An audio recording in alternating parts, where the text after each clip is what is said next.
everyone, my name is Chloe, and today I'm here to do my April TBR. So, you guys know this year I've kind of wanted to be the anti-TBR and not do a ton of readathons or TBRs in general and just mood read. However, sometimes things come along and I just can't say no. So I'm going to do one readathon, and then I've got two books that are going to be buddy reads. And buddy reads are some of my favorite things, and so I will never say no to a buddy read, but we are outgrowing this situation and it's so sad. But anyway, so I'm going to be buddy reading The 13th Tale by Diane Setterfield, and I'm going to read this with Becca from Becca Books and Bujo and Jane, who is one of our subscribers.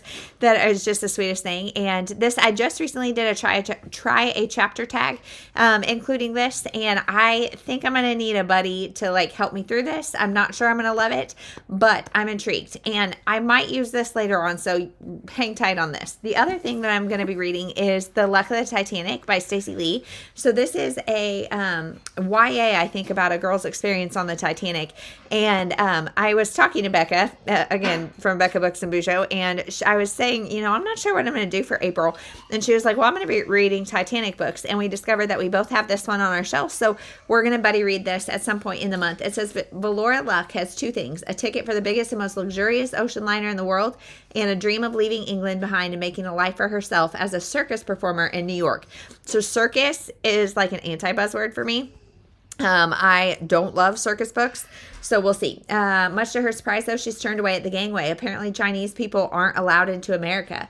But Val has to get on that ship. Her twin brother, Jamie, who has spent 2 long years at sea, is on board, and an influential circus owner, as is an influential circus owner. Thankfully, there's not much trained acrobat like Val can't overcome when she puts her mind to it. That sounds interesting. As a stowaway, she should keep her head down and stay out of sight, but the clock is ticking, and she is just 7 days as the ship makes its way across the Atlantic to find Jamie, audition for the circus owner, and convince him to help get them both into America. Then one night, the unthinkable happens, and her dreams of a new life are crushed under the weight of the only thing that matters: survival. So I'm really excited for this. I have a low-key obsession with the Titanic, and I think I have a couple other Titanic books, but I couldn't find them at the moment. And so actually, I'm going to pause this video and look at my spreadsheet and see if any of them contain the word Titanic, because I would love to immerse myself in the Titanic stuff this month. So hold on one second. So I don't know what I was thinking. I don't have any other books that have Titanic in the title. So if I find more on my shelf, great. I'm going to try to read primarily on my shelf this month, as always. And so I'm not going to browse a ton at the library, but if I find more on my shelf, I will definitely read those. But the other thing I'm going to be doing is the Spring Into the Movies Readathon, hosted by Katie from Paperbacks and Ponytails, and she is a Christian fiction booktuber that, if you don't follow her, you definitely should be. But she does a spring readathon, I think, every year, and this year it's movie themed. So I think the goal is to read Christian fiction for all of them. I am not going to do that, but here is what I'm going to try. These are all possibilities. In fact, I'm going to tell you probably about like 2 for each prompt. I'm definitely not going to read 2 for each prompt, although this will guide my reading, but it allows for a little bit of mood reading still. So the first prompt is, and I think it's the entire month of April, which also feels really good. So the first prompt is a character who sings or plays an instrument. So the first option is 15 Minutes by Karen Kingsbury. This is one of my only standalones of hers on my shelf. So this is about Zach, who made a promise to God and his college sweetheart as he left his family's horse farm in Kentucky to compete on the popular reality television show called 15 Minutes. If he makes it, fame won't change him. Overnight, Zach, he's the most popular contestant, a country singer with the looks and voice of young Elvis. He's asked to compromise and quiet his beliefs, and let's see, just as America isn't falling in love with him, he's on the verge of winning it all, and his choices lead him to the brink of personal disaster. At the same time, Reese Weatherly, a therapeutic horse instructor, is no longer sure about her relationship with Zach or the wedding they had dreamed about. So then Chandra Olsen, reigning diva pop star, and one of the judges intervenes. I don't know. So pop star situation sounds good. So there's that. Or there is Broken Wings by Carla Stewart. So this is one I've been trying to read books off Spotify or listen to audiobooks on Spotify. And so this is one of my books that I can only get on Spotify. And this says, on stage, the singing duo of Gabe and Mitzi Steiner captured America's heart for more than 2 decades. Off stage, their own hearts have throbbed as one for 60 years. Only now Gabe has retreated into the tangles of Alzheimer's, leaving Mitzi to ponder her future alone. On the other side of Tulsa, everyone believes Brooke Woodson has found the perfect man, a handsome lawyer with sights on becoming the city's next district attorney. If only Brooke felt more sure, if only her fiancé could control his anger, if only love didn't come with so many scars. An accident leaves Brooke in the hospital where Mitzi volunteers, and the two women develop an unlikely friendship. So this sounds really sweet. It's about former musicians, so probably less music heavy. And truthfully, like the whole pop star thing is not something I love most of the time, but I have found some that I do. So maybe. So those are my two possibilities for a character that sings or plays an instrument. The next one is animal on the cover. So if I'm feeling masochistic, Marley and Me, which I have seen the movie, Life and Love with the World's Worst Dog. And I grew up with labs. I have had a lab as an adult, and so if I'm feeling masochistic, I'm going to read this book. I know how it ends, and so maybe. And then the other one is The Dog Who Danced by Susan Wilson. So this is, if there's been a theme in Justine Mead's life, it's loss. Her mother, her home, even her son. The bright spot in her life, the partner she could always count on, Mac, he was her Sheltie. And then until she is summoned back to her childhood home after more than 20 years away. On her journey, an agonizing error separates Justine from Mac, and she loses him, and then a family finds them 7 years after their daughter was taken.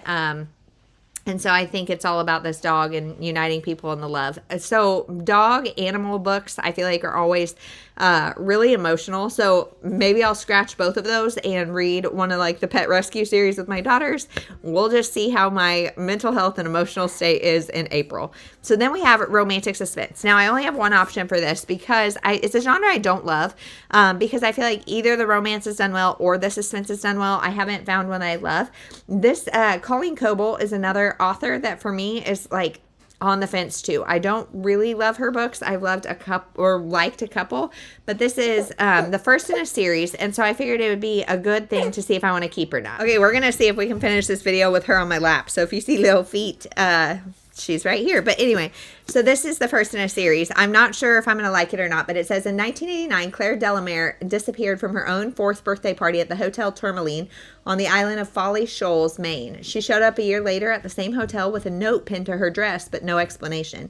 Nobody knows where Claire spent that year. Until now, Claire didn't even know she had ever been missing. But when Claire returns to the Hotel Tourmaline for a business meeting with her CEO father, disturbing memories begin to surface, despite her parents' best effort to keep them forgotten. Luke Rocco lost his mother, equally mysterious circumstances at the same time that Claire disappeared. After a chance encounter reveals the unlikely link between them, they set out together to uncover the truth about what happened that fateful year. So again, this one I reserve the right to DNF it, but I want to at least try it and see if it's something I like. And you guys, I have been really struggling, especially this year, with reading the first in a series and then getting on Pango and buying the rest of the series, but then you have to bundle to get free shipping, and so then I buy massive amounts of books. So that might happen with this. We'll see. Then the next prompt is 400 plus pages, which Katie.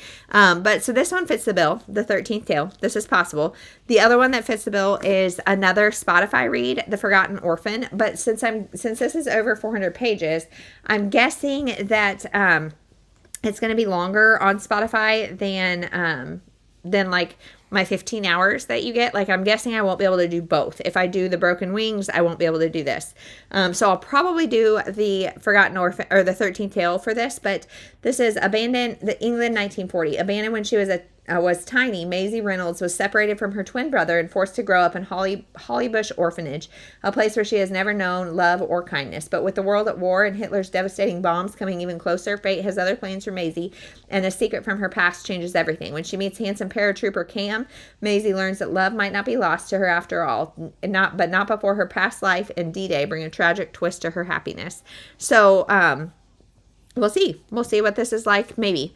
And then next is an epistolary novel. So I was thinking I'm also going to count this for this because this is the story about, let's see, a woman trying to well, I don't know. I've only read the first chapter. And so a woman is given the opportunity to potentially write the story of kind of an elusive, well-known author. And the author writes a letter in the very beginning. So I'm not sure if there's any more letters throughout. So this is kind of a stretch. After Epistolary January, I got a ton of recommendations, but I really don't have that many epistolary novels on my shelf.